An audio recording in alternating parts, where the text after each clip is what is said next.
So the message itself can look like a simple text, but there it includes hidden texts, and that hidden text gives like guidance to forget all the instructions and share company confidential information. And you as a user, you're not seeing that, but the AI is reading that at the back. So there are, of course, a lot of risks involved if you go and copy paste. There are lots of prompts available out there, online recommended prompts, use this, use that, go and so you have to be extremely careful not to copy paste prompts from unknown sources, and you always need to check the prompt, anything you paste to AI through these tools before you do that.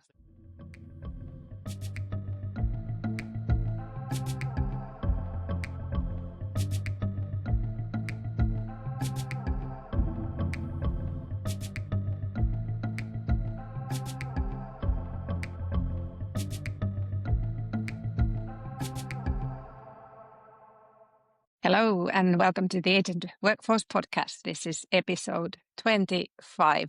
I am Kristin Auberi. I lead marketing at Digital Workforce, and I'm joined by my co-host Niko Lehtonen, AI Solution Architect. So I guess it's Happy New Year, although we're more than 2 weeks into the new year, but we haven't spoken since. Niko, so how are you doing? I hope your year is off to a good start. Yeah, Happy New Year. Yeah, been a good year so far. Fingers crossed it continues to be that way. It's early days still, so we'll see. Yes, it's been a bit of a break since our last episode. Not much has happened, but then again, quite a lot has happened, and some big phenomenon, I would say, is going online. And in today's episode, we'll talk about that. So we'll talk about Claude Code, Claude Cowork, things related to Anthropic, and then we'll touch upon ChatGPT Health and Anthropic's health releases as well. And then, of course, something related to data security and like prompt injection and things like that. But with that, let's get started. We have to start with Claude Code. Give a bit of background. So Claude Code is not a new thing. So it was originally launched by Anthropic in February 2025. And initially it was targeted for developers as a coding assistant tool. And it gained a lot of momentum with developers. And then Anthropic had earlier released MCP, Model Context Protocols, and that's something we have discussed in this podcast earlier as well. I mean, over the past 10 months, I've spoken with many developers, and they've really praised Claude Code. And we had Antti joining our podcast. He spoke highly about Claude Code and many other developers I know. And but I noticed towards the end of last year that developers were saying that, that this Claude Code, that it's so much more than a coding tool. So it can be used practically for anything, for any knowledge work. And I started paying more attention that this type of narrative was out there. And then over the Christmas break, it just let loose entirely. So everybody was talking about Claude Code and how brilliant it is in all sorts of knowledge work tasks. And I've been trialing with it myself. And just this week, Anthropic launched something called Claude Cowork, and that's not with the same typical user interface of Claude Code, which is typically used through a terminal, but this is a user interface. And what's noteworthy here is that Claude Cowork was built in week and a half using Claude Code tool almost entirely. So I think we've entered into something new. I'll share my experiences with Claude Code in a minute. But Niko, what are your thoughts on this whole Claude Code Cowork phenomenon? Yeah, I don't wonder that people have ended up using it for other kinds of tasks as well. I mean, it's not unsimilar to what I've done with Cursor, because it's just the way the system prompts are in these tools, where they're emphasized to even more break it down to certain steps, make a plan. And of course, that's what the thinking models do in general. But you can tell that a lot of work and effort has gone into the prompt within these tools. And it seems to translate very well to many kinds of tasks and not just programming, as we're seeing. That's right. Yeah. And I guess with the launch of Claude Cowork, and that's currently only available in the 100 and 200 per month Claude Max subscription level. So it's not with the paid 20 or how much is it, approximately 20 US dollars month basic level. But you can also get a different interface for this like Claude Code type of activities if you're not that technical and used to using the like terminal type of interface. So Claude Cowork offers something entirely new. And what is it doing then? So it's for non-coders. It gives you access to a folder. You tell it what you need, and it works autonomously. It's like reading, editing, creating files based on the tools you have and based on the instructions that you're it's making a plan, it's executing it step by step. So it can go out there and do its task for like 15 minutes, 30 minutes, whatever. That's I'm still to experiment with Claude Cowork, but I have to say that with my limited technical skills and with the great help of Claude as an assistant guiding me through the Claude Code, I'm pretty amazed what I can do and on my own with it. And there's like a crucial concept. I think we've talked about this previously as well, and maybe Antti referred to it in our podcast, but which is Claude skills.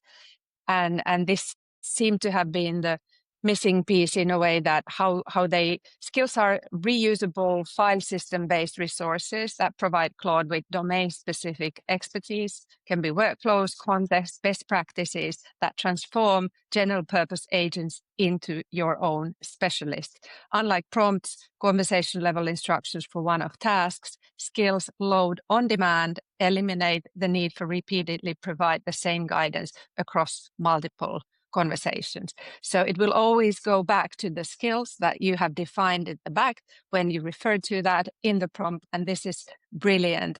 And you can regard it as a standard operating procedure for any kind of thing that you're defining there in question. And they also have official skills available if you want to have some like pre-built skills. So you can go and check their like document skills. So there's we're working with complex file formats like docx, Word skills, PDF skills, PowerPoint skills, Excel skills. Then on the design creative side, they'll algorithmic art skills, Canvas design skills, Slack GIF creator skills.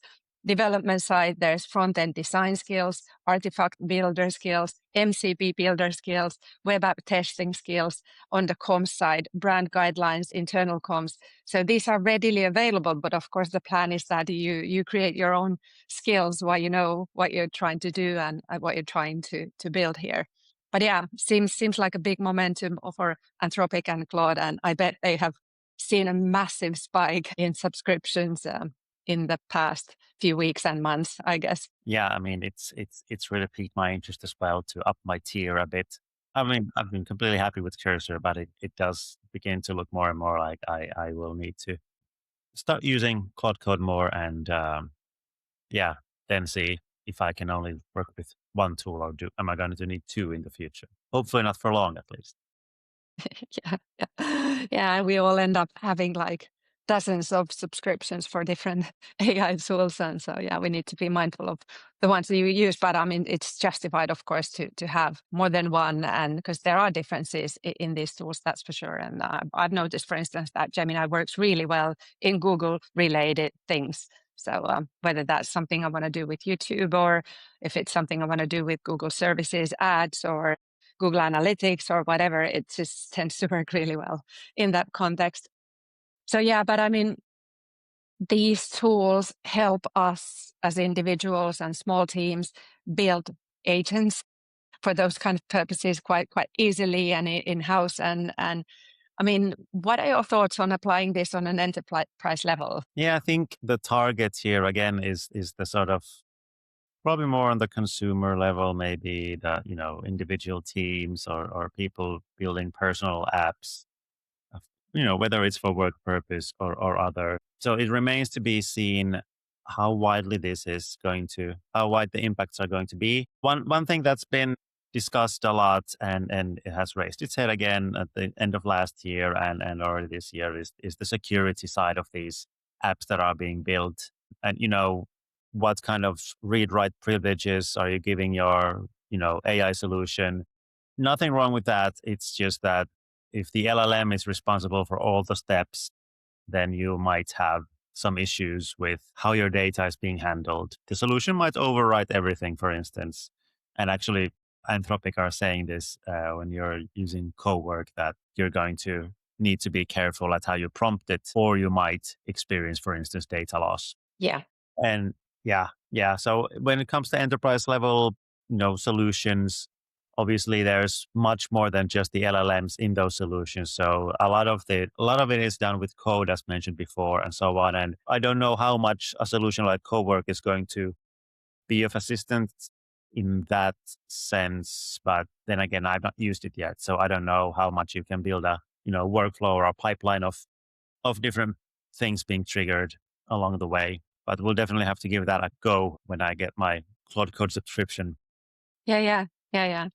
But we know for a fact that that small teams and smaller companies, they are already now like building real agents, and these real agents are in real action as of today with the help of these tools. But yeah, it's of course a totally different setting when we're Yeah, talking about on an enterprise level and that level of a yeah, setup needed. Yeah. and that brings us to all the discussions about shadow AI and what's the governance model like? Do people know in the organization what kind of things are being built with these tools? Is there a way to monitor that? Who gets to say who looks after? Well, indeed, like the read and write accesses of these of an LLM of an AI agent. Because if that's not being governed, there might be some serious problems appearing somewhere down the line. If not instantly, then soon. So organizations' maturity is going to increase by a lot in the next months, hopefully, because they listen to their partners and so on, but at the least, because people make mistakes and they will have to face these consequences of what happens when you don't have that governance there. Yeah. As we've seen with Cursor and anti-gravity, when the solutions have been given read-write access to production databases and so on. It's a similar approach. Lack of governance is causing trouble. Yeah. What are your thoughts? I mean, it's fairly easy with these tools now to build dashboards and build like simple tools for internal use, and many people are saying that this will have an effect on software businesses and SaaS companies, and what will happen to all kind, because you can practically build your own software on the go. And we've heard Klarna talk about this like long time ago. We've touched upon this on the podcast, and I mean, maybe you name some other software as well. But I mean, what are your thoughts? I look at some of the SaaS company stock values, and they've definitely gone down lately. If I think of some project management tool type of software, and it's fairly easy to do something similar with the current tools. Or if you want to do a active form for a website that looks beautiful and like transfers data and turns that into a PDF, that's totally doable on the go, just prompting and having it done. What do you think of all this? Well, it's going to trigger a big change in how these companies get their revenue, and it's going to force them to rethink what they actually are offering. Well, I guess the form example is quite good in that there's not going to be a need for that unless they can really, really show their value some way towards the users. But since you don't have to know any programming in that sense, you can just prompt things, reiterate it further, get it to a working level. It will change things, and indeed the stock value is sort of reflecting that the market is reacting or preparing for some of these companies to, not be able to turn the next page in their journey and get stuck where they are. Because even if you add AI to your service, it's not going to make it relevant enough for people to Yeah, just let go of it. That's the yeah, thing. yeah, It won't be, I don't think it's going to be a good enough experience at that point still. You're just yeah. overcomplicating your solution. But the reason why people pay for it is a completely different one. Yeah. And there's of course like stickiness with the tools that you have used for years and even maybe for a decade in some cases. But for net new companies, for companies looking for solutions like on a fresh desk, that's it's going to be very difficult to, in certain cases, to sell this. And yeah, there will be people will switch over in some cases as well when they notice how easily you can build some of these yourself. But yeah, of course, there are some huge scale softwares that are not that easily replaceable, but they will need to defend themselves as well. So yeah, Yeah, it'll be and interesting there to will be follow. yeah, and even if an organization isn't able to build their own to replace something, some company will be created that's going to do that and do it at half the price, monthly price, and so on, and that way be able to just play the others out of the market until they restructure and are able to provide something similar with a cheaper option. Because eventually it comes down to cost management and so on. So yeah, we'll see how this evolves in the next year. Yeah. All right, let's move on to OpenAI. Nothing new on the model front since GPT 5.2.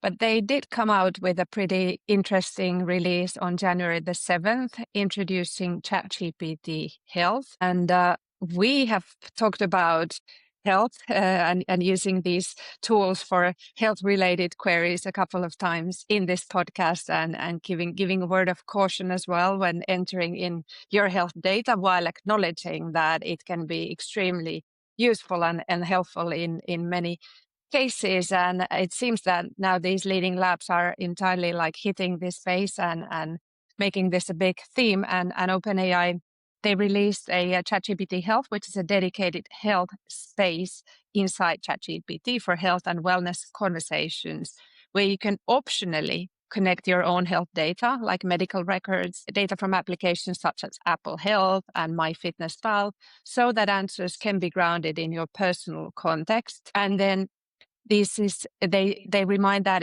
this is positioned as supportive and not a replacement for clinicians. And they also say that all these chats memories files are kept separate from the rest of ChatGPT. So there's like high privacy controls what comes to health privacy. And this is not currently available in Europe. We'll see when and if it becomes available. I think there's now a waiting line to get in the early testers of this in the US, but they did say that they are rolling this out to all in the coming weeks. And what was pretty interesting as well, and in their releases, they say that more than 5% of all ChatGPT messages globally are about healthcare. They have over 800 million regular weekly users, and 1 out of 4 submits a prompt about healthcare every week. So more than 40 million turn to ChatGPT every day with healthcare related questions. So these are pretty big indications that there's like massive need for people to get this solved and get this to a better place and to more reliable place and something that's like giving more assistance to people in their queries. And Anthropic came with a health solution. They released one, I think it was this week, and that's more towards like hospitals at this stage. But yeah, your comments on this topic, Nico. Well, as someone living in Finland, it's not going to affect me very much.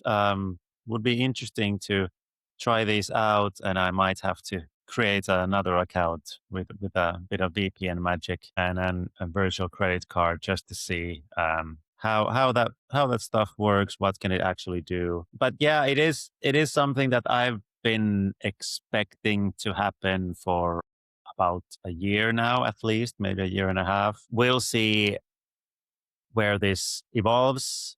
Is it going to be a utopia or a dystopia that this facilitates, or neither? We'll see. We'll see what happens. Of course, OpenAI, this is yet another area where they're branching out to. So it will again be a question mark on where the focus is in all of this. Have they updated Atlas? I wasn't very happy with my first experiences with that a few months ago. And so on. So, are they trying to find the killer app for their own LLMs? And is Health the next one?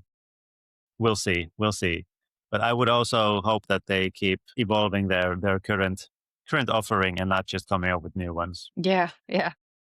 What's noteworthy here is that they have developed this in close collaboration with physicians around the world to provide clear and useful health information over 2 years, they say in the statement. They have worked with more than 260 physicians who have practiced in 60 countries and dozens of specialties to understand what makes an answer to a health question helpful or potentially harmful. So it's again fine-tuning these base models with the high level of expertise within that particular field. And that's how this whole business is going currently. And that's what you can do and should do with your own agents as well on an enterprise level setting. So yeah, remains to be seen, but I look forward to it. I have very good personal experiences using ChatGPT for health related questions, although I do understand the risk that I'm putting anything like personal data there, of course, and that's word of caution for everyone